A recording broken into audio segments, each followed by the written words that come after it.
আজকের ওয়েদারটা মেঘলা মেঘলা, সময়ে বৃষ্টি হচ্ছে, সময়ে হালকা হালকা রোদ হচ্ছে। এই সময়ে বাবা নিয়ে এসছে বাজার থেকে একটা দেশি পাতি হাঁস। আজকে ওই হাঁসটাই রান্না হবে। নমস্কার বন্ধুরা, আমি সনকাস ফ্যামিলি ব্লগে আপনাদের সকলকে স্বাগত। আজকে বাড়িতে রান্না হবে দেশি পাতি হাঁস। এই যে হাঁসটা বাবা নিয়ে এসছে বাজার থেকে, দেশি হাঁস। এই হাঁসটা আজকে দুপুরবেলায় খাওয়ার জন্য রান্না হবে। তার জন্য আমার দাদা এখন হাঁসটাকে কাটবে।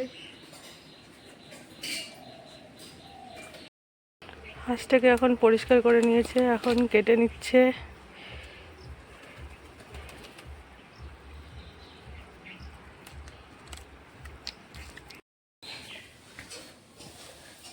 এই মাংসগুলোকে ভালো করে কেটে ধুয়ে পরিষ্কার করে নিয়েছি।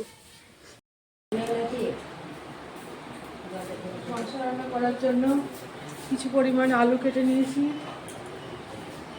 আর এখানে লঙ্কা, পেঁয়াজ, টমেটো, রসুন, আদা সব রকম মশলা কেটে রেডি করে নিয়েছি। এখন এটা মিক্সচারে পেস্ট করতে দেবো। মশলাগুলো বাটার জন্য এখানে জিরে আর ধনে দিয়ে দিলাম, রসুন দিলাম, পেঁয়াজ রসুন,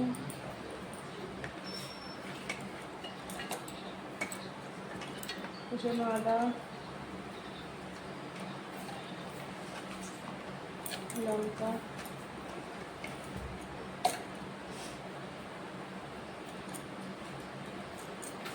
এগুলো এখন পেস্ট করে নেব।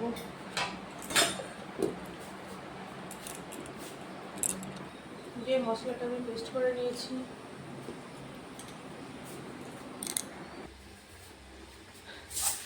আলুগুলো ভেজে নেওয়ার জন্য কড়াইয়ে তেল বসিয়ে দিয়েছি।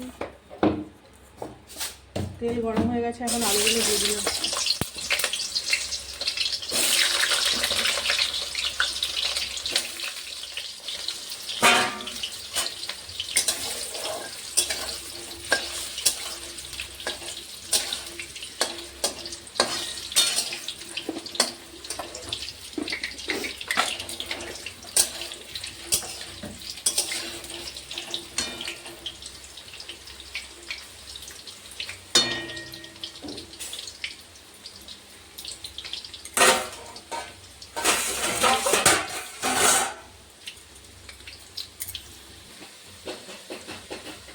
আলুগুলো ভাজা হয়ে গেছে, এখন উঠিয়ে নিচ্ছি।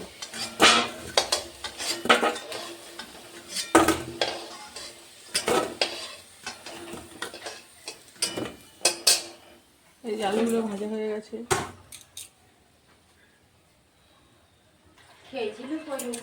আলু ভাজার ওই তেলের ভিতরে আরেকটু তেল দিয়ে দিচ্ছি।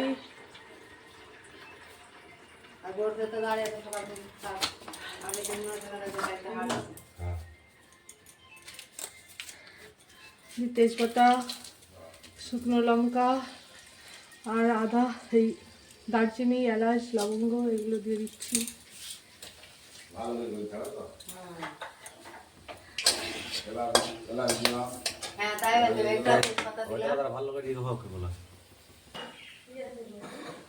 কুচনো পেঁয়াজ দিয়ে দিচ্ছি।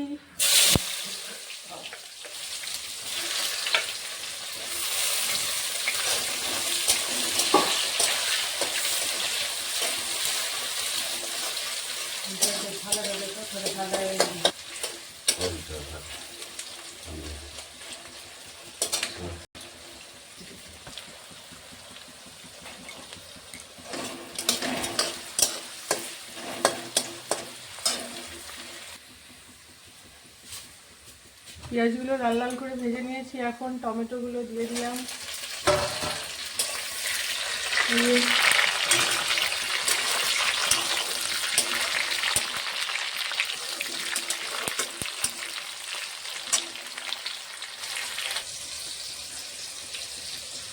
আগে থাকতে বেটে রাখা মশলাগুলো দিয়ে দিলাম।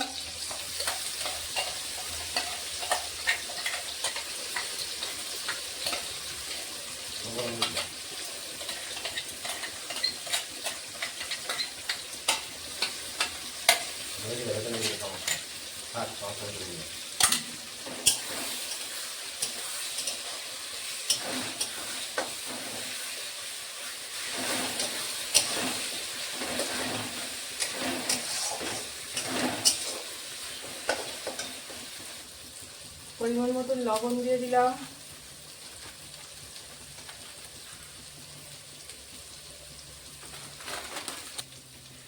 পরিমাণ মতন হলুদ দিয়ে দিলাম।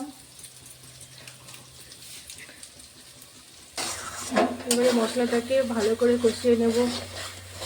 মশলা থেকে তেল ছেড়ে গেলে মাংস দিয়ে দেবো। মশলা থেকে তেল ছেড়ে গেছে, এখন মাংসটা দিয়ে দিলাম।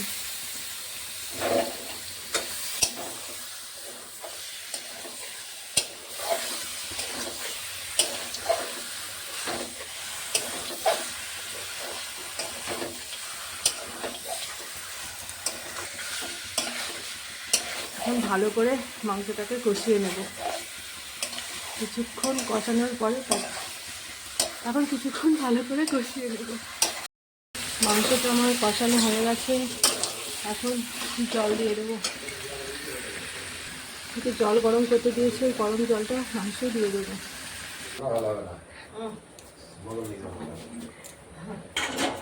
পরিমাণ মতন জল দিয়ে দিলাম।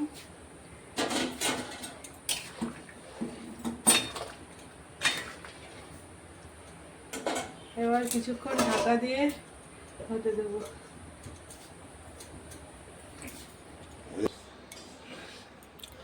আমার মাংস রান্না কমপ্লিট, এখন নামিয়ে নেব।